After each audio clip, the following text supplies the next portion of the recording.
একদম অনুষ্ঠান বাড়ির মতো দই কাতলা কিভাবে বানাবেন সেই রেসিপিটাই আজকে কিন্তু আমি শেয়ার করব। তো দই কাতলা বানানোর জন্য এখানে আমি ৪ পিস মতো মাছ নিয়ে নিয়েছি। মাছের মধ্যে দিয়ে দেব 1/2 টেবিল চামচ লবণ আর দিয়ে দেব 1/2 টেবিল চামচ গোলমরিচ গুঁড়ো। খুব সুন্দর মতো মিশিয়ে নিয়ে এটাকে আমি ৫ মিনিট মতো রেস্টে রেখে দেব। খুব ভালো মতো মিশিয়ে নিতে হবে।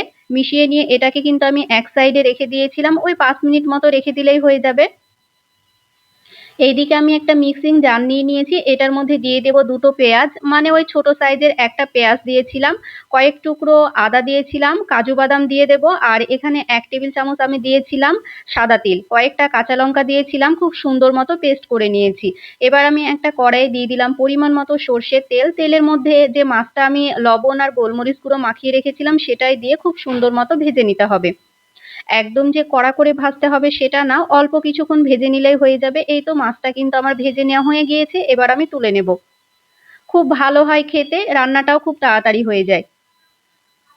এবার সেম তেলের মধ্যে আমি দিয়ে দিয়েছিলাম এখানে লবঙ্গ, এলাচ, দারুচিনি আর 1/2 টেবিল চামচ দিয়ে দেব গোটা জিরে। এবার আমি এটার মধ্যে দিয়ে দিলাম একটা ছোট সাইজের কোচানো পেঁয়াজ। পেঁয়াজটাকে স্লাইস করে কেটে নিয়েছি। এবার খুব সুন্দর মতো ভেজে নিতে হবে। যতক্ষণ না ব্রাউন কালার আসে আমি ততক্ষণ কিন্তু পেঁয়াজটাকে ভেজে নিয়েছি। এই তো আমার পেঁয়াজটা কিন্তু ভেজে নেওয়া হয়ে গিয়েছে। এটার মধ্যে দিয়ে দিলাম 1/2 টেবিল চামচ আদা রসুন বাটা, 1/2 টেবিল চামচ জিরের গুঁড়ো দিয়ে দেব, 1/2 টেবিল চামচ ধনিয়া গুঁড়ো আর এখানে 1/2 টেবিল চামচ আমি লঙ্কার গুঁড়ো দিয়েছিলাম। আর কালারের জন্য দিয়েছিলাম 1/2 টেবিল চামচ কাশ্মীরি লঙ্কার গুঁড়ো। এবার মশলাটাকে ১ থেকে ২ মিনিট মতো কষিয়ে নিতে হবে। এবার কষিয়ে নেওয়ার পর যে আমি কাঁচা লঙ্কা, কাজু বাদাম আর তিলের যে পেস্টটা করে রেখেছিলাম সেটাই দিয়ে দিলাম। পানি ঝরানো টক দই দিয়ে দেব ২ টেবিল চামচ। দিয়েছিলাম 1/2 টেবিল চামচ চিনি আর দিয়ে দেব টেস্ট অনুযায়ী লবণ। যেহেতু ফার্স্টে লবণ দেওয়া হয়েছে বুঝে একটু লবণটা দেবেন। এবার সমস্ত কিছুকে খুব ভালো মতো কষিয়ে নিতে হবে। গ্যাসের আঁচটা মিডিয়াম ফ্লেমে রেখে কিন্তু মশলাটাকে খুব ভালো মতো কষিয়ে নিতে হবে। তো আমি দেখুন মশলাটাকে কিন্তু খুব সুন্দর মতো কষিয়ে নিয়েছি। মশলাটা থেকে তেলটা ছেড়ে ছেড়ে এসেছে, মানে মশলাটা আমার খুব ভালো মতো কষানো হয়ে গিয়েছে। এবার গ্রেভির জন্য পরিমাণ মতো পানি দিয়ে দিলাম। ওই ১ কাপ মতো পানি দিয়েছিলাম। এবার আমি ঝোলটাকে খুব সুন্দর মতো ফুটিয়ে নেব।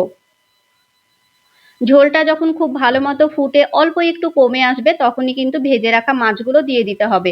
তো এই তো ঝোলটা যখন ফুটে এসেছে ভেজে রাখা মাছগুলো দিয়ে দিয়েছি। এবার গ্যাসের আঁচটা মিডিয়াম ফ্লেমে রেখে কিছুক্ষণ ফুটিয়ে নিলেই কিন্তু দই কাতলা একদম রেডি হয়ে যাবে। আমি ওই ৫ থেকে ৬ মিনিট ফুটিয়ে নিয়েছিলাম। নামানোর আগে অল্প একটু গরম মসলার গুঁড়ো দিয়ে নামিয়ে নেব। কত সিম্পল না বানানো, খেতে কিন্তু খুবই ভালো হয়। আপনারা বাড়িতে একবার হলেও কিন্তু এই দই কাতলাটা বানিয়ে নিতে পারেন।